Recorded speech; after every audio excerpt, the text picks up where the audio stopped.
Zai, X, Zai. Don't worry, I'm ready.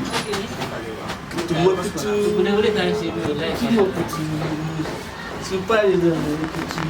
Hello. Dance. This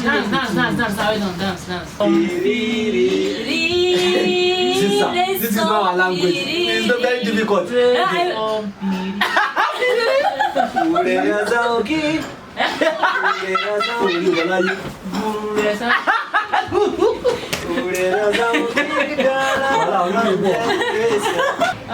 Today, I'm giving you 15,000 rupees for you. You have taken guru. Okay, so take this 15,000 money. Okay, thank you. So now this is 5,000 for your hotel bill. Okay. So यदि हामी कुनै कुरा कोसिस गर्छौं हैन विश्वासको साथमा faithful भएर काम गर्छौं इमानदार भएर काम गर्छौं भने एउटा निस्वार्थ हृदयले काम गर्छौं भने असम्भव केही पनि छैन। यो रूपमा चाहिँ मैले आत्माको आँखाले उहाँहरुको पीडालाई देखे के भित्रको आत्माको आँखाले मेरो शरीरको आँखाले होइन मेरो शरीरको आँखाले देखेको भाषी सायद उहाँलाई मैले ए अफ्रिकी मान्छे यस्तो डेन्जर छ हो हेर्ने बित्तिकै अनि भनेर हैन अलिकति पछाडी सर्थे कि। नमस्कार दर्शकवृन्द, स्वागत छ र हामीसँग एसियाकै उत्कृष्ट अभियन्ता र पछिल्लो समय दुईजना अफ्रिकी खेलाडीहरू पनि अलपत्र परेर नेपालमा बस्नु भएको थियो ठमेलमा र उहाँहरूलाई आफ्नो देश फर्काउने अभियानमा लाग्नु भएको थियो र उहाँहरूलाई आफ्नो देश पनि फर्काउने तयारी पुरा भएको छ र उहाँ हुनुहुन्छ सोनाली पुन मगर र उहाँसँग हामी उहाँहरूलाई भोलि उहाँहरूको घर अथवा अफ्रिका फर्काउँदै हुनुहुन्छ लगायत यो अभियानको विषयमा आज हामी कुरा गर्नेछौँ। कतिको सङ्घर्ष गर्नु पर्यो, कस्तो कस्तो चुनौतीहरू आयो उहाँहरूलाई पठाउनका लागि, यही विषयमा म उहाँसँग छोटो कुराकानी गर्दैछु। स्वागत छ तपाईँलाई सोनालीजी। धन्यवाद, नमस्ते। कस्तो छ, सन्चै हुनुहुन्छ? हजुर सन्चै छु। कस्तो छ तपाईँलाई, कतिको खुसी अथवा प्राउड फिल भइरहेछ? भन्नाले खुसीको त सीमा नै छैन किनकि अब कस्तो के मान्छेले सङ्घर्ष गरेर हैन पछि केही उपलब्धि हासिल हुन्छ भने त्यसमा चाहिँ पक्कै पनि निकै खुसी लाग्दो रहेछ हैन। खुसी चाहिँ छु। जस्तो दुईजना अफ्रिकी दाजुहरू अथवा हाम्रो साथीहरू चाहिँ नेपालमा अलपत्र पर्नु भएको थियो हैन, लकडाउन यतिकै रहनु भएको थियो। कसरी उहाँहरूसँग जोडिनु भयो अनि कसरी उहाँहरूलाई आफ्नो घर फर्काउने तपाईँले प्रतिबद्धता गर्ने एउटा चाहिँ मौका भयो अथवा यस्तो समय आयो? अब जोडिने टाइम त अब त्यही अब हिरा दाई अनि प्रकाश दाई हुनुहुन्छ अनि उहाँहरूको कन्ट्याक्टबाट उहाँ जोडिने मौका पाएँ हैन। अनि उहाँहरू चाहिँ मिडिया पर्सन अनि उहाँहरूद्वारा चाहिँ जोडिने मौकाहरू पाएँ हैन। अनि उहाँहरूसँग भेट हुन सक्यो है। अनि त्यसपछि कन्भर्सेसन भयो, उहाँहरूलाई मैले उहाँको प्रब्लमहरूको बारेमा सोधेँ हैन। अनि त्यस्तै आयो अनि आएर अनि उहाँहरू निकै अब अल्पत्र अवस्थामा हुनुहुँदो रहेछ, पीडित हुनुहुँदो रहेछ हैन। अनि भिसा पनि सकिसकेको, पासपोर्ट पनि लस्ट भएको हैन। अनि भिसा एक्सटेन्सनको फी पनि दिनको $8 को हिसाबले तिर्नुपर्ने, टिकटको लागि त अब उहाँलाई एकदमै गाह्रो, अब फुटबल खेल्न पाउनु भएको छैन, त्यस्तो समस्याबाट पीडित हुनुहुन्थ्यो। र उहाँको बारेमा थाहा पाइसकेपछि उहाँहरूसँग केही कन्भर्सेसन गर्ने एउटा मौका पाएँ। मौका पाइसकेपछि अब एकदमै दुःख लाग्यो भनौँ, उहाँहरूलाई देखेपछि होइन एकदमै दुःख लाग्यो भनौँ कि अब आफ्नै दाजु जस्तो लाग्यो होइन। अब उहाँहरू फेसमा अब वर्ण होइन जस्तो भइदा पनि फेसमा जस्तो भइदा पनि आखिरमा मन त सबैको मन नै हो नि होइन। अब बाहिरी कुरा हेरेर व्यवहार गर्नु भएन नि त, मान्छेको हृदय हेर्नु पर्यो। त्यस कारणले गर्दाखेरि उहाँहरूको अफ्रिकन भएर के भयो त, हामी नेपाली भएर के भयो त होइन। जुनसुकै भौगोलिक क्षेत्रको भइदा पनि एउटा मानवता भनेको मानव नै हुन्छ कि होइन। एउटा दया अर्काप्रति गर्नुपर्ने दया प्रेम होइन, त्यो चाहिँ हामी गर्नुपर्ने रहेछ, गर्नुपर्छ। र निकै समस्याहरू त अब धेरै नै आयो भनौँ, चुनौतीहरू त थुप्रै थियो। अब इम्पोसिबल नै थियो भनौँ। तर मैले जब उहाँहरूसँग फर्स्ट टाइम कन्भर्सेसन गरेँ, मैले प्रोमिस गरेको थिएँ कि उहाँहरूलाई कि म जसरी भए पनि तपाईँहरूलाई अफ्रिका पठाउँछु भनेर 100% मैले उहाँहरूलाई पर्मिस गरेर मैले उहाँहरूलाई इन्करेज गरेको थिएँ, हौसला उत्साह दिएको थिएँ, चिन्ता नगर्नुहोस् है दाजुहरू भनेर इन्करेज गरेको थिएँ। र पछि चाहिँ मैले यो अभियान अगाडि बढाएँ होइन। पछि अब सम्पूर्ण नेपाली दाजुभाइ दिदीबहिनीहरू ले सपोर्ट गर्नुभयो र अब च्यालेन्ज त अब चुनौती त थुप्रै नै थियो र मेरो अब कतिपय अब आफ्नो व्यस्तताको होइन कामहरू पनि अब छुट्टै थियो। अब आफ्नो त्यसलाई चाहिँ एकातिर राखेर भए पनि उनीहरूकोलाई धेरै प्राथमिकता दिएँ होइन। उनीहरूलाई मैले जसरी मैले पठाउने एउटा प्रमिस गरेको थिएँ र मेरो रेस्पोन्सिबिलिटी हो प्रमिस गरिसकेपछि जसरी भए नि मैले कम्प्लिट गर्नुपर्छ मेरो रेस्पोन्सिबिलिटी भनेर, अनि म चाहिँ त्यो आफ्नो रेस्पोन्सिबिलिटी म 100% कम्प्लिट गर्छु, पुरा गर्छु भनेर चाहिँ म त्यसमा लागि परिरहेँ कि निरन्तर रूपमा। जस्तो तपाईँलाई त्यस बेला उहाँहरूलाई देखेपछि होइन यो ठमेलको एउटा रेस्टुरेन्टको अथवा गेस्ट हाउसको रुममा भेट्नुभयो होइन, हजुर उहाँहरूको के कुराले छोएको थियो मनमा? विशेष गरेर के छोयो भने अब कति हाम्रो नेपाली दाजुभाइ दिदीबहिनीहरू खाडी मुलुकमा जान्छ, कति पीडित भएको कुराहरू न्युजहरू हामी सुन्छौँ होइन। अब हाम्रो नेपाली दाजुभाइ दिदीबहिनीहरू पनि कति अल्पत्र पर्छ होइन, कति गाह्रो, उद्धार पाउनै गाह्रो होइन। उनीहरूलाई कस्तो फिल हुन्छ होला नेपाली दाजुभाइ दिदीबहिनीहरूलाई होइन, उनीहरू पनि हाम्रै आफ्नै दाजुभाइ हो नि त, हाम्रो दाजुहरू होइन। अनि अब उनीहरू अर्काको देश युवा अवस्थामा छ होइन। अब युवा अवस्था भनेको कस्तो अवस्था हो भने एउटा स्ट्रगलिङ टाइम हो, जुन टाइममा चाहिँ आफ्नो प्यारेन्ट्सको लागि अब सोचिरहेको हुन्छ, आफ्नो लाइफको बारेमा, भोलि म केही गर्छु होइन, केही गरेर म आफ्नो खुट्टामा स्ट्यान्ड हुन्छु होइन, म केही राम्रो गर्छु भनेर त्यो युवा अवस्थामा एउटा उद्देश्य बोकेर युवाहरू हिँडिरहेको हुन्छ।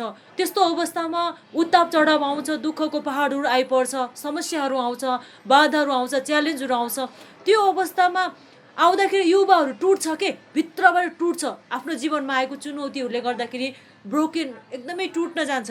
टुट्न गइसकेपछि उनीहरूलाई कस्तो हुन्छ भने उनीहरूले आफ्नो आशाहरू पनि सबै गुमाउँछ, जिउने आशाहरू। जब समस्या आउँछ, चुनौतीहरू आउँछ अनि जिउने आशाहरू गुम्दै जान्छ। अनि यो संसार चाहिँ उनीहरूलाई कस्तो लाग्छ भने जब उनीहरू हेल्पलेस हुन्छ, कसैले पनि सहयोग गर्दैन, उनीहरूलाई आफ्नो लाइफ चाहिँ एकदमै डार्कनेस, अन्धकार जस्तो लाग्छ। जब त्यो अन्धकारले छोप्छ नि अनि युवाहरूले चाहिँ सुसाइड गर्न थाल्छ, आत्महत्या गर्न थाल्छ। कुनै पनि उपाय पाउँदैन, कुनै पनि आइडिया छैन भने अन्तिम विकल्प के हो त? आत्महत्या। र अहिले धेरै इन्सिडेन्ट हाम्रो नेपाली सोसाइटीमा पनि र चाहे विश्वको जुनसुकै डेभलपमेन्ट कन्ट्री किन नहोस् त्यहाँका मानिसहरूले सुसाइड गर्ने कुरा एकदमै मात्रामा, धेरै मात्रामा इन्सिडेन्टहरू बढिरहेको छ। र स्पेसली यी दुई युवाहरू अनि दुई एलो अनि ह्याम्जत, यी दुई दाजुहरू आफ्नो कन्ट्री अफ्रिका छोडेर नेपालमा आउनुभयो। पक्कै पनि केही गर्छु भनेर त आउनु भयो नि होइन, केही गर्छु, केही अगाडि बढ्छु होइन, आफ्नो प्यारेन्ट्सको लागि केही गर्छु, आफ्नो बुवाआमाको नामलाई रोसन गर्छु, मेरो भाइ बहिनीलाई केही सपोर्ट गर्छु, फुटबल खेलेर पैसा कमाएर केही सपोर्ट गर्छु भन्ने उद्देश्यले यहाँ आउनुभयो होइन। यहाँ आएर चाहिँ अब लकडाउनमा फस्नुभयो, काम गर्न पाउनु भएन। त्यसपछि चाहिँ उहाँहरूलाई कस्तो त्यो बेलामा कस्तो फिल भइरहेको होला होइन, अर्काको देशमा यसरी सफरिङ हुँदा, अल्पत्र हुँदा कस्तो उहाँहरूले कति आशाहरू गुमाउनु भएको थियो होला त्यो बेला होइन। अब म आफ्नो देश फर्किन सक्छु कि सक्दैन होइन भनेर कस्तो फिल भयो, पीडा के, एकदमै त्यो भित्री पीडा हो कि यो भनेको चाहिँ। र जसले बुझेको छ त्यसले मात्रै बुझ्न सक्छ होला जस्तो लाग्छ। र त्यो भएको कारणले गर्दाखेरि मैले उहाँहरूलाई फर्स्ट टाइम जब मिट गरेँ त्यति बेला नै मेरो मन एकदमै रोयो। र मैले उहाँहरूको फेस हेरेर, मैले व्यवहार हेरेर चाहिँ उहाँलाई मैले सहयोग होइन गर्ने नगर्ने त्यसमा डिपेन्ड गर्दैन, तर भित्री रूपमा चाहिँ मैले आत्माको आँखाले उहाँहरूको पीडालाई देखेँ कि, भित्रको आत्माको आँखाले, मेरो शरीरको आँखाले होइन। मेरो शरीरको आँखाले देखेको भए सायद उहाँलाई मैले अफ्रिकी मान्छे यस्तो डेन्जर छ हो हेर्ने बित्तिकै अनि भनेर होइन अलिकति पछाडि सर्थेँ कि, तर मेरो आत्माको आँखाले चाहिँ मैले उहाँले हेरेँ, मनभित्र मनबाट हेरेको कारणले गर्दाखेरि पछि चाहिँ उहाँहरू एकदमै उहाँहरूको पीडालाई बुझ्न सकेँ कि। यो जुन तपाईँको अभियान, उहाँहरूलाई पठाउने अभियान कति समयमा चाहिँ यसरी सम्भव भयो, कति समय भयो? यो चाहिँ लगभग धेरै त भएको छैन होला, लगभग 3 हप्ता भनौँ न, 3 हप्ता जति भयो कि जस्तो लागिरहेछ है, 3 हप्ता। कस्तो कस्तो व्यक्तिहरूले चाहिँ सपोर्ट गर्नु भएको छ उहाँको लागि? व्यक्तिहरू त अब स्पेसियली जस्तै बाहिर कन्ट्रीमा बस्नुहुने होइन, बाहिर विदेशहरूमा बस्नुहुने दाजुभाइ दिदीबहिनीहरूले चाहिँ सपोर्ट गर्नुभएको। जस्तो तपाईँले यो अभियान चलाइरहँदाखेरि तपाईँलाई कस्तो कस्तो चुनौतीहरू आइलागे, कस्तो कस्तो चुनौतीहरू आए? चुनौतीहरू त धेरै नै थियो। अब कतिपय अवस्थामा अब यता जाऊ उता जाऊ, यता जाऊ उता जाऊ, अब होइन कतिपय अब कन्ट्याक्ट कल गर्नुहुन्थ्यो अनि हामी पनि सपोर्ट गर्न चाहन्छौँ भनेर भन्नुहुन्थ्यो।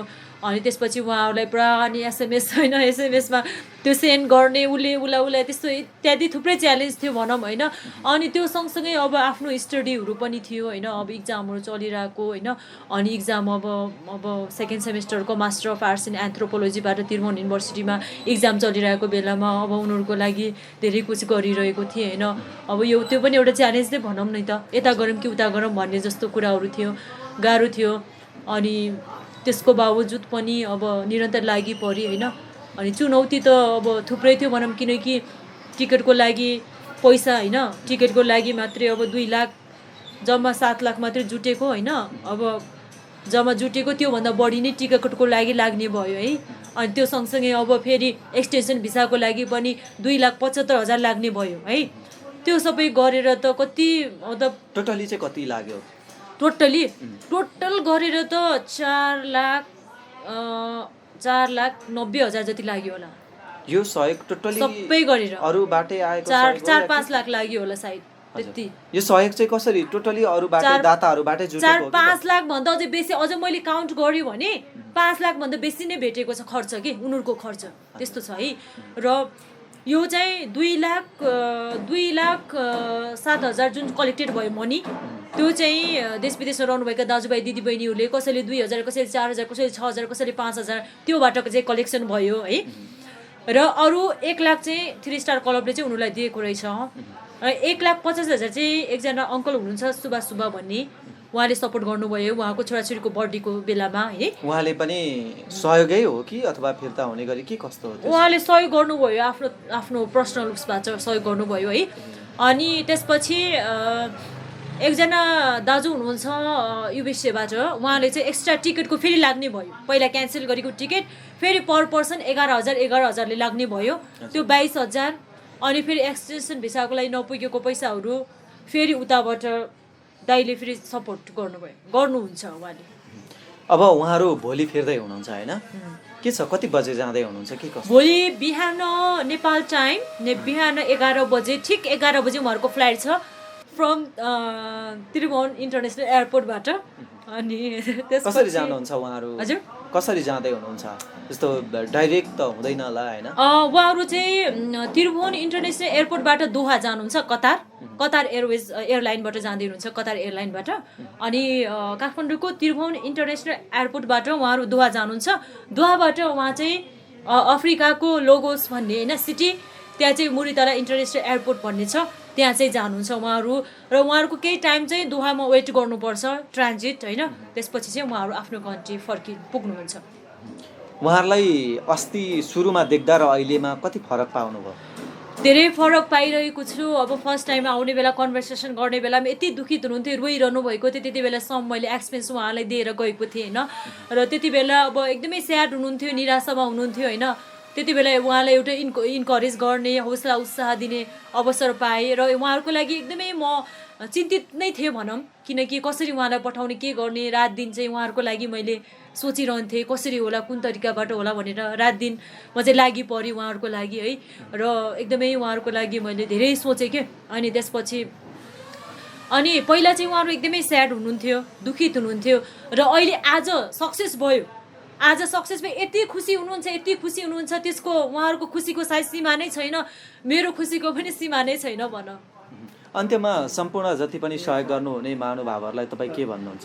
सम्पूर्ण देश विदेशमा रहनुहुने दाजुभाइ तथा दिदीबहिनीहरू सम्पूर्णलाई म सामाजिक अभियन्ता सोनाली पुन मगरको तर्फबाट सबैजनालाई धेरै धेरै धन्यवाद दिन चाहन्छु। र सम्पूर्ण दाजुभाइ दिदीबहिनीहरूले तपाईँहरूको भन्छ नि एउटा थोपा होइन, थोपा चाहिँ समुद्र बन्छ भन्छ नि, त्यस्तै प्रकारले सम्पूर्णको थोरै दाजुभाइ दिदीबहिनी 2,000 4,000 6,000 5,000 10,000 होइन त्यस्तो सहयोग गरिदिनु भयो। त्यही सहयोगले गर्दाखेरि नै आज यो टिकट तपाईँले देख्न सक्नुहुन्छ।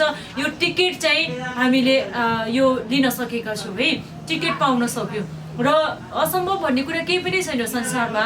यदि हामी कुनै कुरा कोसिस गर्छौँ होइन, विश्वासको साथमा फेथफुल भएर काम गर्छौँ, इमान्दार भएर काम गर्छौँ भने, एउटा निस्वार्थ हृदयले काम गर्छौँ भने असम्भव केही पनि छैन। अनि जतिजना दाजुभाइ दिदीबहिनीहरूले सपोर्ट गर्नुभएको थियो होइन, त्यसको अपडेट मैले अतीतका पल लाइभमा मैले अस्ति नै टिकट फिक्स हुने दिनमा मैले सेयर गरेको थिएँ र अपडेटहरू त्यहाँ चाहिँ नामहरू मैले सबै जतिजनाले सपोर्ट गर्नुभएको छ सबैको नामहरू चाहिँ मैले त्यहाँ अपडेट राखेको छु र चाहिँ पछि एक्स्ट्रा फीको लागि चाहिँ एकजना दाजुले सहयोग गर्नुभएको छ, उहाँको नाम चाहिँ जस राख्नु अपडेट नराखे पनि हुन्छ, मेरो आफ्नै दाइ पर्नुहुन्छ र त्यसपछि अरू चाहिँ त्यति नै हो। अब सुभाष सुब्बाजी हुनुहुन्छ, उहाँलाई 50,000 सपोर्ट गर्नुभयो आफ्नो छोराछोरीको बर्थडेमा है। अनि त्यसपछि त्यति नै हो। हस्, धेरै धेरै धन्यवाद सोनालीजी, एकदमै राम्रो काम गर्नुभयो समाजको लागि तपाईँले होइन, नेपालीहरूको शिर उच्च बनाइदिनु भएको छ तपाईँले। हजुर त्यसका लागि तपाईँलाई धेरै धेरै धन्यवाद। हजुर हुन्छ, हजुरहरूलाई धेरै धेरै धन्यवाद। अनि म पनि धेरै नै खुसी छु र यसरी मैले यो काम गर्ने एउटा अपर्च्युनिटी, एउटा अपर्च्युनिटी पाएँ होइन।